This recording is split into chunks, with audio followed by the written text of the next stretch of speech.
Top 10 catchers in Major League Baseball for 2024. Of course, we have two honorable mentions.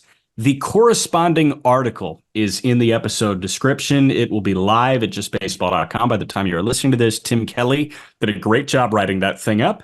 Our two honorable mentions, and again, you can see all of our individual rankings for these guys. So if we've got, so-and-so at 8, maybe I had him at 6 and Peter had him at 10. We'll obviously bring that up, but you can see where Aram had him, where Ryan Finkelstein had him, where Leo Morgenstern had him, where Colby Olson had him. Two honorable mentions are Yainer Diaz of the Houston Astros and Alejandro Kirk of the Toronto Blue Jays. Two guys that are going in totally different directions in terms of their trajectory. Kirk was so exciting, one of the better offensive catchers in all of baseball in 2022. In 23, this guy laid a steaming clunker offensively, and defensively, is he a liability? Maybe. Yainer Diaz, on the other hand, is everything you want in terms of the future at the catching position for the Houston Astros. I think this guy is surely a top 10 catcher in baseball when we do this next year. I wanted Yainer Diaz on this list so bad, and I just couldn't get him above guys who have just earned it and have done it a lot longer, or guys on this list who have a higher prospect pedigree and also showed out. But Yainer Diaz, I can already hear the Astros fans, coming through the mic. I know. I think he deserves it too. Just missed. Dude raked 846 OPS, 23 home runs. And this was only in 355 ABs. And he was a good defender. He's a great blocker. He has a cannon of an arm. He's not a good pitch framer, but of course that could develop, right? No Martin Maldonado anymore, so it's his job. I think, Jack, we're going to be kicking ourselves at the end of the season and be like, how did we leave off Yainer Diaz? But a couple of guys, like I said, have just done it longer or just have a higher prospect pedigree. But damn it, I really wanted him on. If Yainer Diaz is number 11, that means that the 10th best catcher in baseball is Martin Maldonado of the Chicago White Sox, because Dusty Baker likes him more. Let's start the real list. The top 10 catchers for the 2024 MLB season. We start with number 10, Wilson Contreras of the St. Louis Cardinals. Now, you can make fun of the fielding, right? He was not a good defender. We all saw the stories, right? Especially from his own manager and Oli Marmol. But did we forget the guy rakes? 127 WRC plus, still put up 2.4 FWAR. You're going to get 20 bombs from Wilson Contreras every single year. Until the bat falls off, we just can't put him outside the top 10 yet. I'm with you. Even if he's a DH, he's going to produce. And at the end of the day, it was that last year was a year from hell for everybody in St. Louis. It was a year from hell for Ali Marmol. It was a year from hell for Adam Wainwright, frankly, who hung it up after that year. Nolan Arenado had a career worst season since he was like 22, 23 years old. But I think the poster boy of the Cardinal disappointment in 2023 was Wilson Contreras because of the narrative that was, I think, unjustifiably attached to him. I don't know what he was like behind closed doors. I know that this guy has been disliked by a lot of opponents in his life. But man, he's always going to produce offensively. And he's too good of an athlete. He had the same WRC plus as Adley Rutschman. Yeah. Like, he still rakes. We just got to put him on at 10. Cardinals fans might think this is too low, that we got to give him a second, right? We say that. Guy, first year in a deal. There's a lot of shit going on in St. Louis. Still raked, just wasn't great defensively. You're learning new pitchers. I'm willing to give him another shot behind the plate. But if he continues struggling like this defensively, he might have to move to the DH position because, and you can see in the article, the numbers are so bad he was actively hurting the team last year defensively. But if he can at least be slightly below average, this is still a great catching option. We act like Wilson Contreras is 35. He's 31. We still got years. We got years. He's got time. He's got 4 years of control in St. Louis, and chances are he can be good through the end of that $85 million deal. Number 9 is the 22-year-old in Queens, Francisco Alvarez of the New York Mets, 9th best catcher in baseball. Bowling ball, muscle hamster, call him whatever you want. This guy is must watch when he's right. Sure, the batting average was under 210. He hit 25 homers as a 21-year-old catcher full time. And guess what? He was a really good catcher defensively, one of the better framers in all of baseball. He was a positive defensive run saved guy.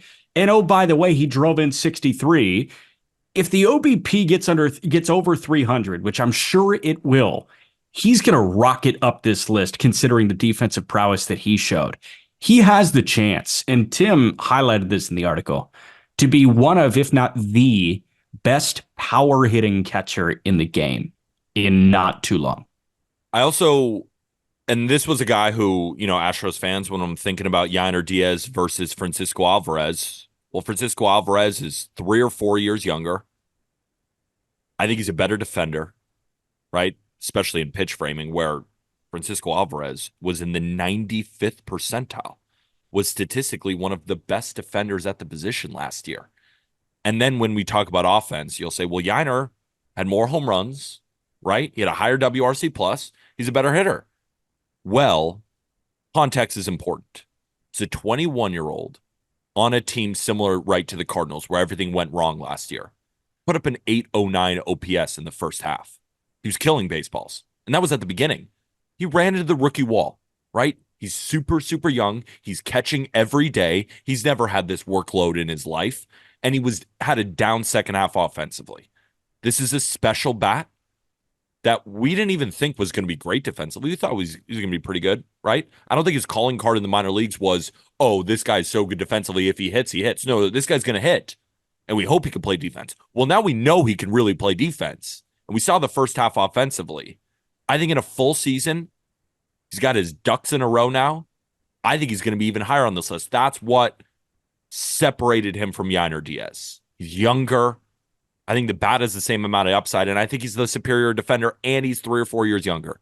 That's why I went with Francisco Alvarez at 9, but I just can't get over. I wanted a Yainer on this list so bad. Damn it. The book on Alvarez was always juice, and now it is juice and. Mm-hmm. And the and is so important. Couldn't agree with you more. All right, number 8, Gabriel Moreno of the Arizona Diamondbacks turns 24 in February, but was already a lightning rod in the playoffs. And in his first real full season, the power wasn't really there, but my God, what a defender. 20 defensive runs saved, put up a 1.7 F-WAR. And we really saw the bat come into focus when the lights turned on in the playoffs. Outside of Ketel Marte and Corbin Carroll, this guy was hitting third and was hitting third for a good reason. If he can hit like that in the playoffs, he is going to be one of the best catchers in baseball for a very, very long time. Was a top prospect, right? We remember, traded in the Dalton Varsho deal. I had him 10th personally.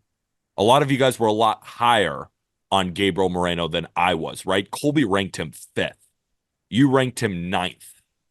Why do you love Gabriel Moreno so much? I think that this is one of the few guys at this position that has a legitimate shot to hit 300.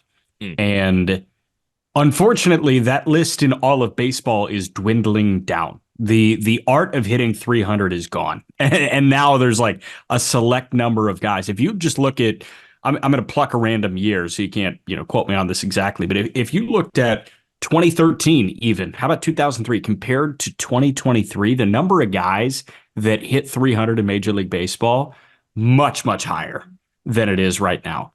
I think this guy is a differentiator at the position. And I like different, man. And he is clearly different. He's a guy that's going to spray the ball, that has a chance to hit 35 doubles. He's got alley-to-alley power.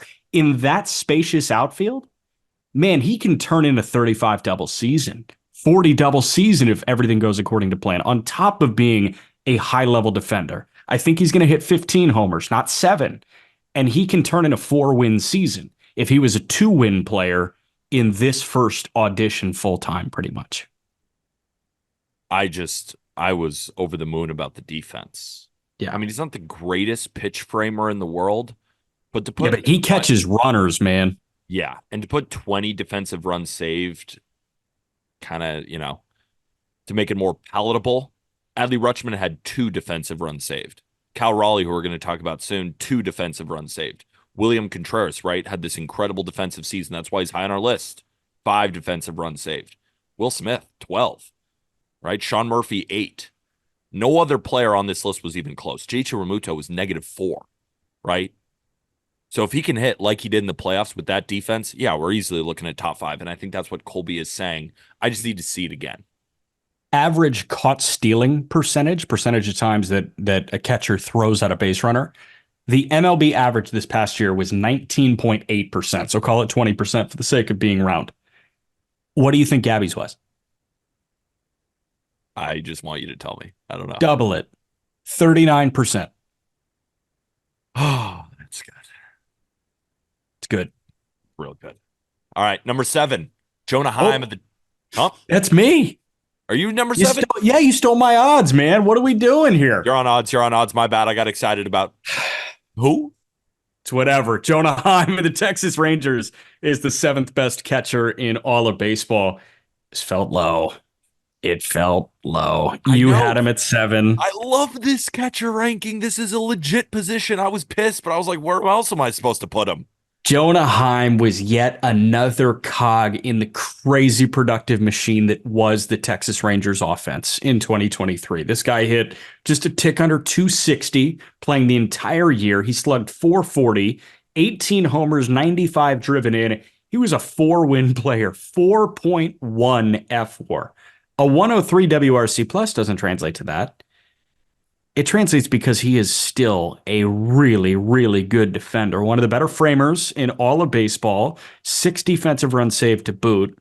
He probably flourishes because he's not the 3rd best hitter in that lineup. Maybe not even the 4th best hitter in that lineup. For him to have the opportunity to settle in, be comfortable, and be number 6 on the scouting report for every starting pitcher coming into a matchup with the Texas Rangers, I think this guy is thriving because of that. Jonah Heim, he's kind of like if you lowered Adley Rutschman just a little bit, right? Like Adley Rutschman, who isn't feeling great that day. But Adley Rutschman, you're going to see where he ranks. Yeah. But the reason I say that is switch hitter, good hitter from both sides of the plate, power, and is a great defender. Does exactly what you want from the catching position. Not quite the talent that Adley is, but he's knocking on the door. And of course, he's a couple of years older as well. But I think the world of Jonah Heim. I had him 7. You had him 6. For Autumn, again, had him 10. I mean, what are we doing here, Arm? We got to talk to him. Crazy. Number 6. Number 6, and this pains me to say, JT Realmuto of the Philadelphia Phillies. He was not good defensively last year. -4 defensive runs saved. He was not a great pitch framer.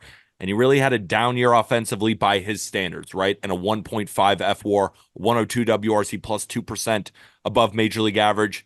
But he still gave you 20 bombs, and he still gave you 16 stolen bases. Just to be clear, I ranked him 3rd. JT Realmuto is in and out, right? Odd, even. And now I rip Jeff McNeil for that. But JT Realmuto is so sound in so many different spots that I still gave him the benefit of the doubt and put him at the number 3 spot, but everybody else was much lower, including you at number 7. Why, or is it that you just think that JT Realmuto is starting to slow?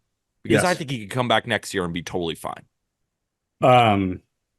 No, I think the defense dragged him down this year. I think the first sign of aging for a catcher seems to be defensively, right? Like, it was around this age that we started having the Mauer conversation. Hey, are we going to move Mauer to right? Are we going to move Mauer to first base? I don't want to compare JT to Joe Mauer because Joe Mauer was a first ballot Hall of Famer. JT was a really good player, and JT was the best catcher in baseball leading into the 2023 season. But I think, unfortunately, the quick twitch and the defensive prowess, the freak athlete starts to dissipate when you're about to turn 33. And that's the case for JT Realmuto. So much of his value defensively, I thought, was being a freak athlete and putting up the best pop time in all of baseball. And it just seems like that might be slowing a tick. And you got all these young guys that are coming in and are quicker. You're right. He just looked like the same defender in the playoffs, right? When the lights are turning on. He looked like the same guy. But again, in the regular season, the numbers are the numbers, and he did struggle defensively. I'm banking on the fact that it was a bad defensive year, that I don't think this is the end yet. I think we all agree he's still a good hitter, right? Yeah. But the defensive stats are the stats. I'm banking on a bounce back from JT, but we are where we're at. We all know JT Realmuto. He's been one of the best catchers in baseball for the last half decade. I'm giving him more shine than everybody else is. Yeah. Are you up? I don't I'm want to up. step in front of you. Number 5, again, like number 6, number 7 on the scouting report. Sean Murphy of the Atlanta Braves is a top 5 catcher in baseball. And Sean Murphy looked invigorated in his new digs in Atlanta. 440 plate appearances. This guy hit 250, slugged just under 500, 21 homers. He put up a 4.2 win season. Again, another elite year defensively. 8 defensive runs saved, 6.5 framing runs. I had him at number 4. You had him at number 5. This is, I think, where everybody just kind of clumps together. And Murphy, we seem to have entered a new threshold in the catcher rankings. I think top 5 is a different beast. I think top 3 is kind of a different beast than 4 and 5, but Sean Murphy, absolutely top 5. Yeah, I think we're kind of getting into the tier range, right? Like I think tier 2. Yeah, tier 3. Yeah, something like that. But all these guys, you can rank them however you want. My one thing about Sean Murphy, like I ranked him at 5 as well, right? Colby had him at number 8. And the reason I think Colby had him probably a little bit lower was they used a lot of Travis d'Arnaud, right? When we're looking at JT Realmuto, there's context to it, right? He got 300 more innings than Sean Murphy did last year. So the more innings you catch, the more opportunities there are to fuck up, realistically. Yeah. Right? So the more catching you are doing, the harder it is on your legs. And the Braves kept him healthy. They put Sean Murphy in positions to succeed, right? If Sean Murphy and JT Realmuto caught the same amount of innings, does Sean Murphy's defense look the same as it did with the numbers in only 108 games and about 866 innings compared to JT at about 1,100 innings, right? That's why I gave JT Realmuto the benefit of the doubt over Sean Murphy. But again, don't let that sentence tear down Sean Murphy, who, when he was in the lineup, was an incredible catcher and arguably in the top 3. That's how he performed. It's just he didn't have the playing time. And the fact that the Braves used Travis d'Arnaud that much had a weird sticking point in my brain where it's like, well, why aren't you playing him every day? Yeah. And that's my opinion on him. I still think he's great. Right. Nice note by Tim. Ronald Acuna obviously led the Braves in WAR. Austin Riley was second among hitters in WAR. Sean Murphy was third, which means that he outwarred Orlando Arcia, an all-star, Michael Harris, Ozzie Albies. He outwarred Matt Olson, technically. I mean, man, WAR is the thing. If you're picking one stat moving forward, it's WAR. And this guy was the 3rd most valuable player for the Atlanta Braves this past year. 129 WRC plus and 21 bombs. Yep. I hope the Braves play him every day.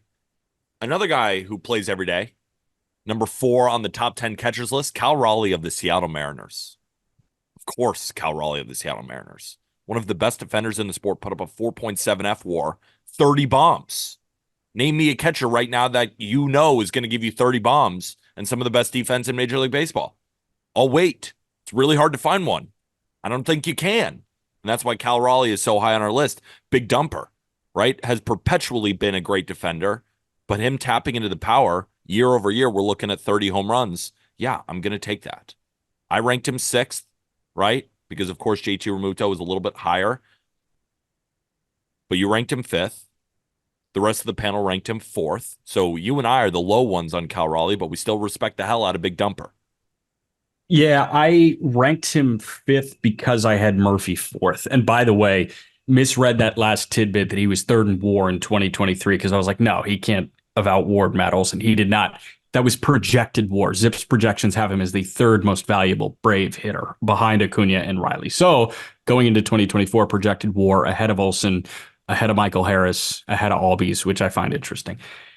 As for Cal Raleigh, it was it was a coin flip for me between Murphy and Raleigh. And I gave the edge to Sean Murphy because Sean Murphy at the end of the day is a better defender. But Cal Raleigh, for being that big and that powerful and having that dumper on him, to be a positive defender, to be a great defender behind the plate, I applaud him. And man, like, I don't know 2 years ago if the Mariners thought they had the future of their, catching position in Cal Raleigh. Maybe they were thinking, oh, yeah, he's just a time buyer for Harry Ford. Now, Raleigh's abilities at 27 years old are sort of kind of maybe making Ford somewhat maybe sort of kind of expensible. The reason I had Cal Raleigh a little bit lower than I think everybody else is I love the power, love the defense. However, he put up a 306 OBP and a 232 batting average, right? That was an increase of 22 points from his OBP from last year, right? This was a guy who was in the 280-ish range of OBP.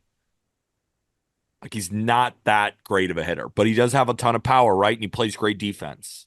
For me, that wasn't enough. Like a 111 WRC plus, I'm looking at guys like, for example, I rank Sean Murphy higher. Of course, I rank JT Realmuto higher.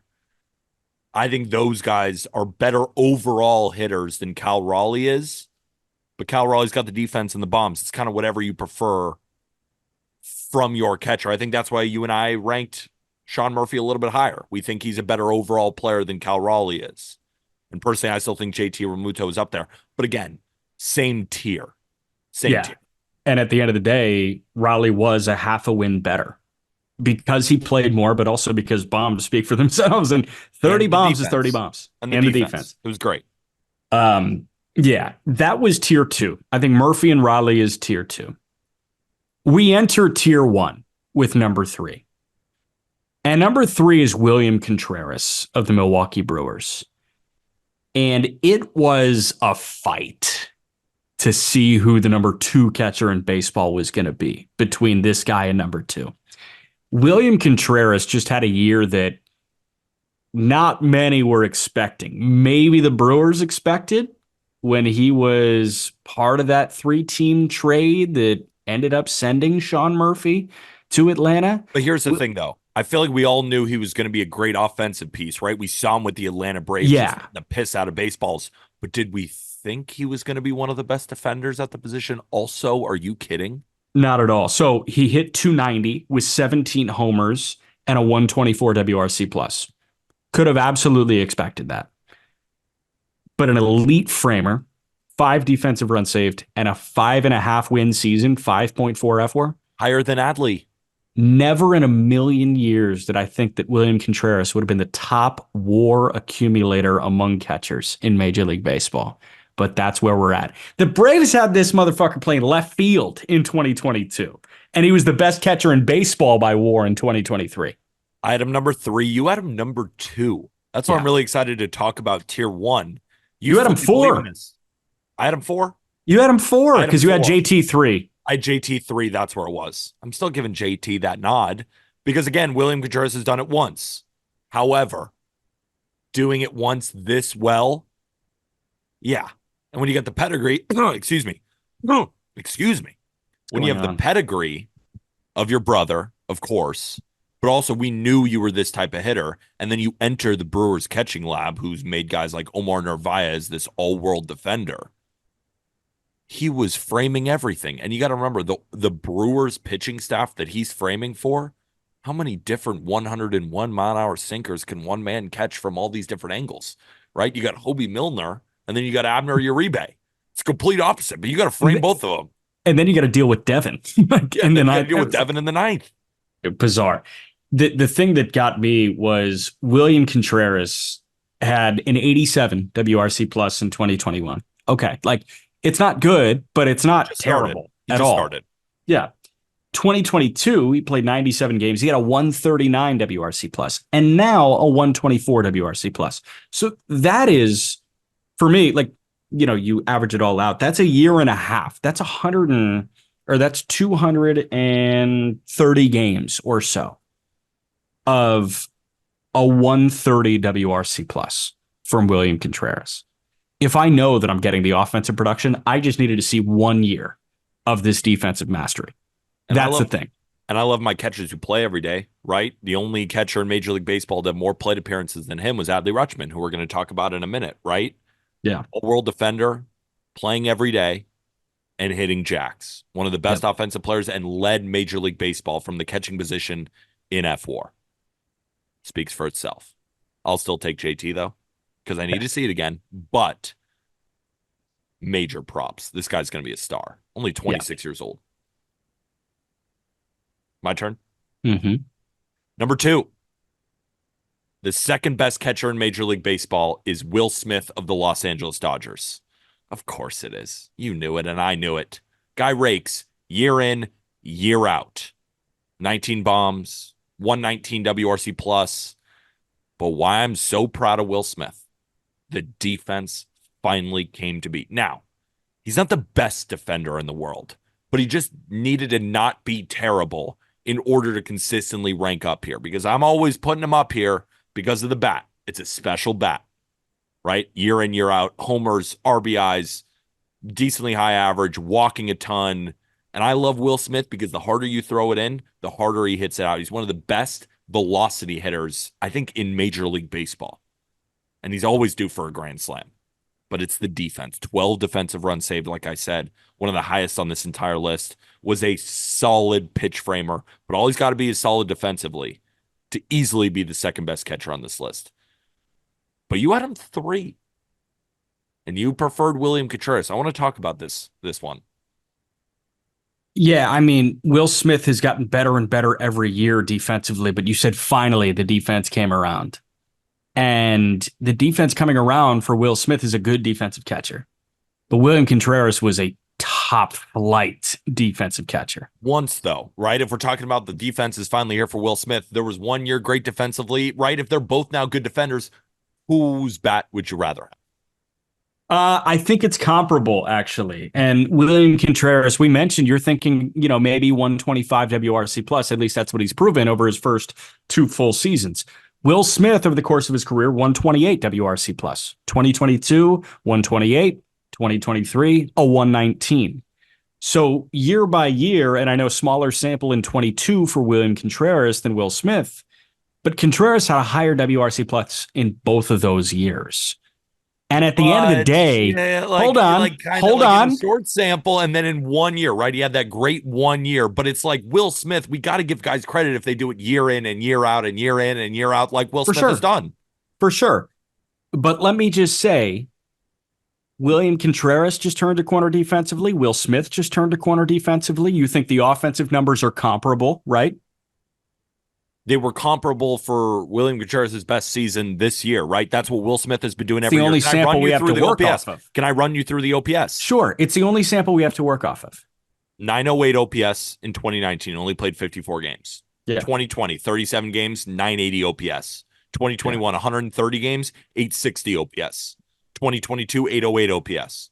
Last year, 797 OPS. 25 bombs, 20 doubles. What are we talking about here? I mean, this is... Wait, hold on. What do you mean, what are we talking about here? Because I was just running through the exercise here. You think that William Contreras and Will Smith had comparable enough offensive seasons this past year, right? Yes. Well, William Contreras had a better year this year, but he's only done it once, and Will Smith has done it year in and year out, and wasn't even that big of a difference. But he was a win better this year. Contreras One time. He's only had a year to work with. If all we give guys is just credit for that 1 year, and then we just continue to move them up over guys who do it year in and year out because they were better in that 1 year, I think you're weighing 2023 too heavily. William Contreras is 3 years younger. Can I use that as an argument? You could, yeah. If we are projecting for 2024, you want to make a bet right here? Higher WAR in 2024? Sure. I'm projecting for 2024. And for 2024, I did believe that William Contreras will out-WAR Will Smith because he did it by a win last year. And I think he can do it by even a 10th of a win this year. What should the bet be? We should send each other. How about this? We could run back the punch me in the face thing. If you want. I love that stuff. That's just no upside for you. How about this? Will Smith has a higher F WAR. You send me a Will Smith jersey. If William Contreras does it, I'll send you a William Contreras jersey. Yeah, that sounds good. How about this? If William Contreras outwars Will Smith, I want a Wilson Contreras Cubs jersey. Okay, I'll do that for you. Because you can find that on retail. All right, I want a Shohei Ohtani signed jersey of Will Smith. All right, you've got Walker's information, right? Oh yeah, we'll text him. Okay, perfect. Time for number one. Time for numero uno. Best catcher in baseball heading into 2024. Do we need a drum roll?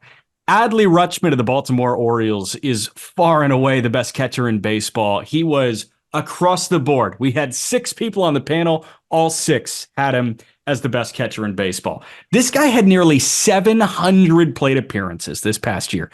Played every freaking day, man. And at the end of the day, he had a 374 OBP, 20 homers, drove in 80, a 127 WRC plus, was the best at the position, and he was one of 2 5-win catchers this past year, William Contreras and Adley Rutschman. Adley is the perfect best player for this team, for a young, exciting team that outperformed since he's debuted. This cat, it took over a year for the O's to get swept in a series after Adley Rutschman debuted. There's a reason that all they've done since he debuted is fucking win. He's a winner, and he's the best catcher in baseball. Joe Mauer handed the torch to Buster Posey. Buster Posey handed the torch to JT Realmuto. And officially this season, JT Realmuto has handed the torch over to Adley Rutschman. 158 and 109. That is the record of the Baltimore Orioles since Adley Rutschman debuted. And you could say, well, Peter, how do we quantify that? How can you prove that? You know it when you see it. When you watch an Orioles game, this guy is a winner. He was a winner at Oregon State, and he's a winner with the Baltimore Orioles, and they're going to continue to win as long as Adley Rutschman is behind home plate. And we can quantify it, at least slightly, in terms of F4. 5.1, just another 5-win season, and he's just going to keep giving you 5-win seasons for the rest of his freaking life because he's an incredible hitter on both sides of the ball. He gives you power, he gives you doubles, and he's not one of these Cal Raleigh types who hits 230. This guy's hitting 280. Great defender. You hear Orioles pitchers talk about, how much they love him behind the plate, how much trust they have in a young player behind the plate to call games. He's one of the best overall players in Major League Baseball, right? If you're having a draft of guys under 25, right? He turns 26 in February, so we'd have to do the draft soon. You draft him pretty high. A winner. Adley Rutschman, a winner. The new torch has been passed to the best catcher in Major League Baseball. Only place that Adley Rutschman spent more than 2 months at in minor league baseball was in Double-A Bowie in 2021. He played 80 games with Bowie, which is equivalent to 4 months or so, 3.5, 4 months. They went 73 and 47. So they were a winner when he was there. He's really never been on a shit team ever. Like, I think the answer, he spent month and a half with AAA Norfolk at the end of 2021, and they won like 50 games that year. So that's the last time he was on a team that wasn't top flight. I was going to be like, he's kind of like Kareem, but I was like, wait a minute, Peter, give him time, please. No, don't do that. Adley Rutschman and Kareem Abdul-Jabbar. I was just thinking about the fact that I think Kareem lost 3 or 4 games in high school. I think he won, 3 or 4 championships in college, right? Maybe he didn't even lose a game. It's just like A.J. McCarron, man. That guy never lost. That's a better comparison for Adley Rutschman as A.J. McCarron. Perfect. Got you, man. Somewhere right in the middle of A.J. McCarron and Kareem Abdul-Jabbar, we have Adley Rutschman. That actually might be like right in the middle of the A.J. McCarron to Kareem scale. Adley Rutschman. Orioles fans, this is probably a sick episode. You got Corbin Burns and Adley Rutschman is the number 1 catcher in baseball. But if you're a fan of another team, because I know Orioles fans, I know you're going to rate us 5 stars, whether that be on Spotify or Apple Podcasts. I mean, how couldn't you after that episode? Are you kidding me? Shout out Orioles fans. But if you're a fan of another team and you did enjoy this episode, greatly appreciate 5 stars, Apple Podcasts, Spotify, subscribing on YouTube. We just put out a couple of videos, top 10 NL East players, and I just produced a video. with our guy Will Cohen, ranking expansion teams, all 13 of them. Jack, have you seen the video yet? It was a great video. Thank you, my friend. Go watch it on YouTube. If you're watching on YouTube again, hit that subscribe button and the like button and comment anything else that you'd like to see. And if you don't agree with our top 10 catchers list, tell us how you would rank them in the comments below. And get your Just Baseball merch. I'm rocking the hat. Jack's never rocking anything because he hates the company, but you know, you got to slide with the punches. All right. We'll be back on Wednesday. For Jack McMullen, I am Peter Appel. And with that, thank you, everybody.